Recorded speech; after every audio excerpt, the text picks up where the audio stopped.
Yo, what is up, everybody? So this is gonna be my movie review for Black Panther: Wakanda Forever. I had the chance to watch the first show yesterday. Today is Thursday, so I actually wanted to do a review at the theater after I watched the movie, but it was already late at night. So when I even came out of the theaters, a lot of the lights was already off. So even if I wanted to do a review there, it's gonna be me all alone sitting there with very little light. So yeah, that was not happening. So I came home, got some sleep, and then I'm doing the review today.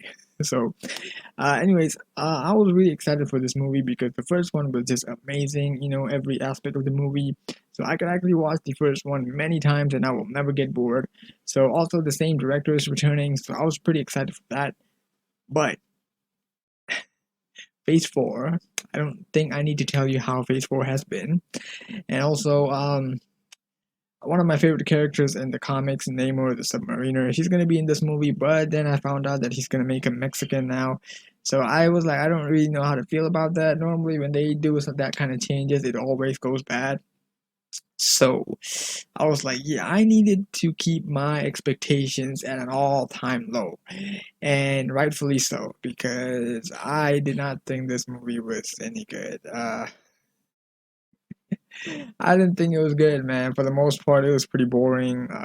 It just didn't make you wanna make you really like invest in the story or something. Cause look, let me tell you about the theater hall that I was in. I was in a packed out hall. It was full with majority of the people was around my age. Like I'm 21. A lot of the people I could say was around my age, like late 20s. Mostly in the 20s, right? And I could hear people snoring and sleeping. They were sleeping in the hall, bro. Because I'm telling you, there was a lot of scenes that I was like, man, this movie was so boring.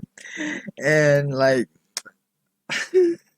and yeah, I could understand why some of them actually fell asleep. And look, a lot of the peoples over here are they're crazy ass Marvel fans. So the fact that they actually sleep in a Marvel movie, man, that should tell you a lot. And yeah, this is not definitely not a movie that I would pay to see again, but which sucks, man, because I already bought tickets to watch it tonight with my parents. Like, bro, I can, man, I bet 100. I can bet you 100 that my mom is definitely gonna fall asleep watching this movie. I don't want to watch this again, especially to pay. Like, they're not even gonna give me a refund anymore. So it sucks that I have to watch it again. Because look, 2 hour and 42 minutes is way too long. They didn't really do a lot, like in terms of like making you like want to stay to focus on the movie. So 2 hours 42, that was way too long. Yeah, it's like. Anyways, also, how they said that this movie is gonna be a tribute to Chadwick Boseman. Like this movie is made in honor and tribute to Chadwick Boseman. You know what the so-called tribute was? One, the Marvel intro, they changed it. It was fully Chadwick Boseman, and then at the end of the movie, like literally the end, there was a scene where like Shuri would be sitting in front of a fireplace. She would be thinking about T'Challa, and then they would play a few scenes from Black Panther 1, just like a few shots actually. And then at the end, during the credits, I think this movie is dedicated to our friend Chadwick Boseman. That's it. That's the only tribute. All right, that's literally a normal tribute that literally every movie company does. Every time, every single movie company does whenever a cast member passes away. They even did this for Stan Lee when he passed away. So when they said that this movie was going to be a tribute, so I thought they're going to do something out of the ordinary. So this was just a normal tribute. Who knows, man? This could be like a marketing gig or something to make people, like, oh, they're going to do something for Chadwick Boseman. But yeah, that was it. That was just a normal tribute. Also, speaking of Chadwick Boseman, his character T'Challa, they did kill him off, which I did not like, because also yeah, he didn't really die in battle or anything. He died with a disease in the movie, and it's as if like they used his real life situation, Chadwick Boseman's real life situation in the movie. I don't really know how to feel about that, whether that's good or bad. So I think that's more for you guys to decide. I don't even know, man. Plus, how I know that they actually use this real life situation is that at some point in the movie, Shuri actually says that T'Challa had the sickness and he didn't tell anybody. He kept it to himself, and by the time everyone found out, it was too late.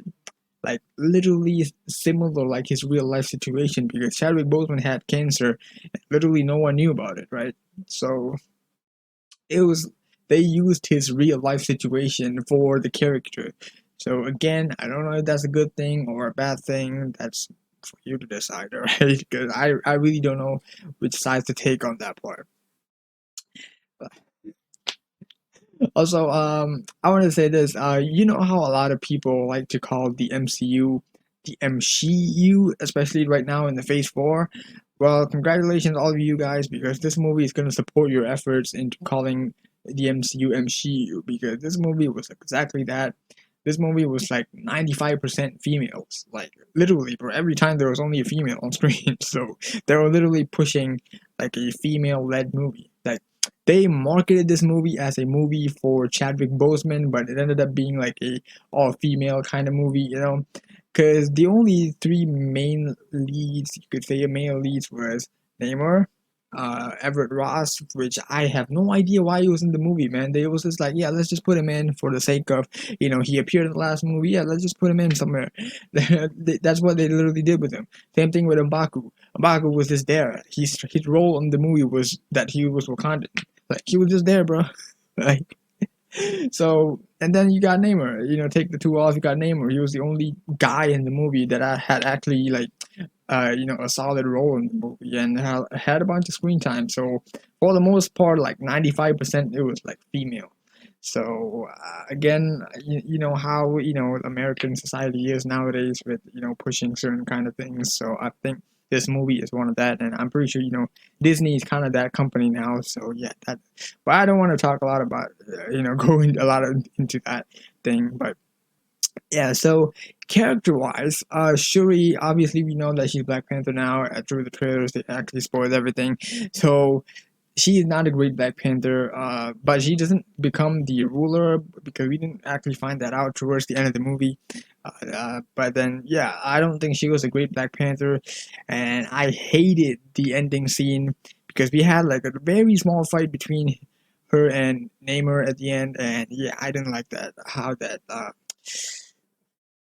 Yeah, I hated the fact that she actually made Namor tap out, bro.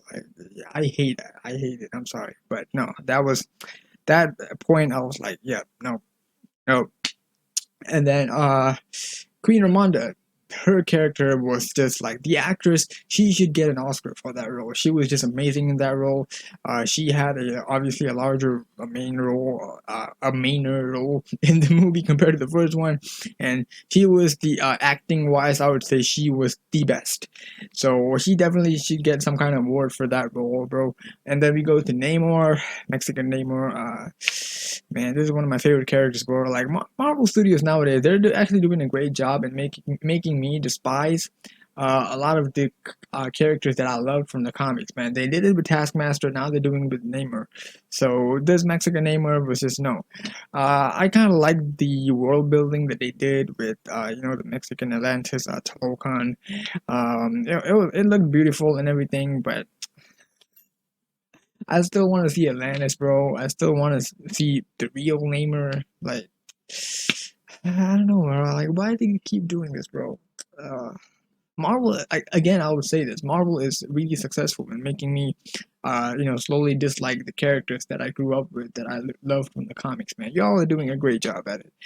But Namor, man, I would say, like, at the end of the movie and kind of thing, I would say, for the most part, he was pretty wasted. But at least they made him scary. He was strong. His scenes, I would say, was the best in the movie. So I gotta say that. Even though I didn't like his character, but I can't take away that his character, they actually made him pretty badass. Like towards the starting of the movie, there was like one scene that was pretty scary of him. So they kind of stuck with a lot of the aspects of Namor from the comics, but overall, I just didn't like the character as a whole. But they did make him pretty badass. His fights that he was involved in, that was actually good. So yeah, I gotta give that. And I think the actor did a great job too. So yeah. And then we got Ironheart. But in this movie, I don't know, bro. I didn't really care much about her character. She was just like the the comedy type character in this movie. And I was actually pretty excited to see Ironheart before we see her in her own show. And in this movie, we saw two armors of her. One she made out of car parts that was destroyed, and then the second one she built in Wakanda, but she was not allowed to keep it. So I think we're probably gonna get a close to comic accurate suit in like the show. So I don't know, but we have to see. And also, what I didn't like about the character that was she was like one of the main reasons why Talokan, I was going to say Atlantis, but Talokan and Wakanda were in conflict in the first place. Even the U.S. government was involved in this, but that they didn't really follow up on that. And even she was one of the reasons why Namor and Wakanda was going to war. But again, the same thing. They didn't really follow up on that at all. After a while, they just completely forgot about it. So. like then I was like, yeah, what was the point anyways? And then I guess Okoye and other characters was okay and great. So yeah, that's it. That's it. Yeah. So like I said, M'Baku was just the character who was just there. His role was to be a Wakandan. That's it. And then yeah, Everett Ross was also there. So and then you got Atuma and Namora. Namora is Namor's cousin in the comics, but I'm not really sure if she was Namor's cousin in this one because I don't know, they didn't really have like a family type thing. They didn't really mention it a lot. And then, well, and also because Namora didn't really call him cousin, and Atuma, I thought he was going to be the secret villain in this movie, but apparently not, and we're probably not going to see him again or Namora. So, oh wait, I think Namora survived. Yeah, but I'm not sure about Atuma though. So yeah. Tuma could have been a great villain for the future, but yeah, good job, Marvel. So yeah, that's it. But at least I would say the Atlanteans, I mean the Talokans. I don't know, man. I don't even know what to say about those because I mean, the design and everything, it looked great. It looked like a lot of the Mayan stuff. They definitely did a great job at making it look the part. But even though I don't really agree with it, I wanted to see Atlantis, but they still did a great job at living up to all that kind of stuff. So yeah, that's it, character wise. But yeah, man, like I just don't think this movie was any good. Look, if anyone says this movie is good, they're either a part of a few type of people. One, those people who would just never admit that a Marvel movie is bad, even though you put a gun to their head. Two, the people who keeps on dick riding Chadwick Boseman's death and be like, "Oh my God, I cried during the trailer. I'm gonna cry watching the movie. It's gonna be so painful. This movie is gonna be a honor to Chadwick Boseman." Yeah, those people. Like it was so annoying, man. These people was this fake crying throughout these the reactions and everything. So yeah, either that or that, and also there might be the today's society people who wants to see a movie like this, because it was an all-female movie basically. So yeah, either the three people, anyone who says they're giving you an honest review and give you and say this movie is anything past good, they're bullshitting because I can understand why some people might find this movie good because there were a lot of like fight scenes and everything, and that was actually good. So I can see why people would think this is good. But anyone who says that they're giving you an honest review and they say anything past good, they're absolutely bullshitting, and they're a part of the three people type of people that I mentioned because this movie was not great. Even the post credit scenes, we officially have a replacement for T'Challa. So yeah, we actually meet his son. I think this is not exactly a spoiler anymore because I think this has been out there for a very long time. Him and Nakia did have a son. It's a kid. So his name is not Azari.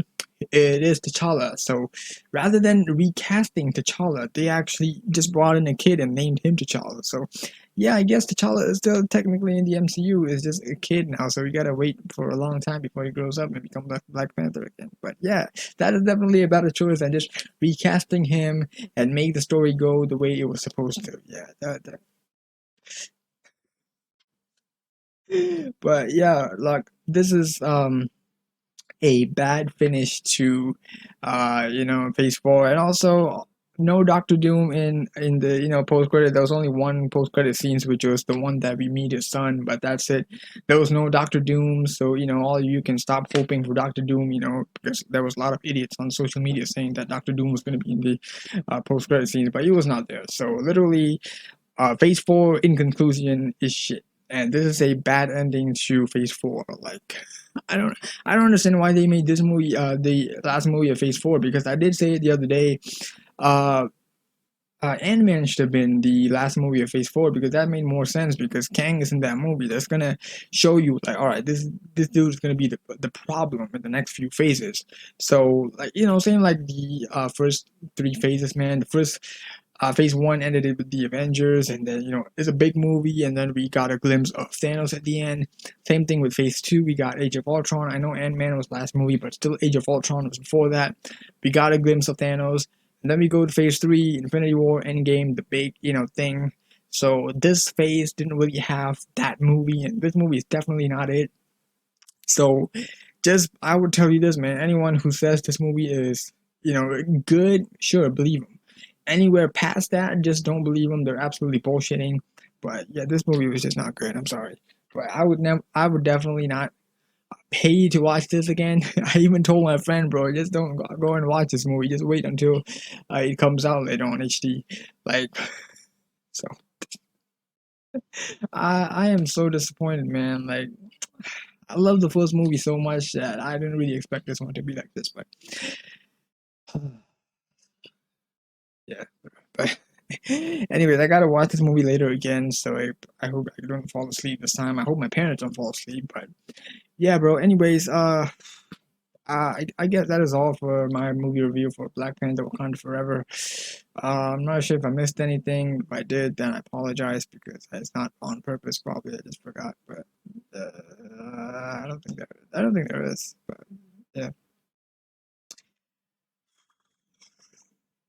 and also it was pretty interesting to see who Shuri met in the ancestral plane too. That was pretty interesting. So, yeah, bro. I hated that ending, man. I hated that ending so much. Alright, yo. Anyways, that is all for my review for Black Panther: Wakanda Forever. If you enjoyed this review, please subscribe to the channel for more content like this, and also give this video a like if you enjoyed this. So that is all. Until then, I'll see you later. Yeah, goodbye. Thank you.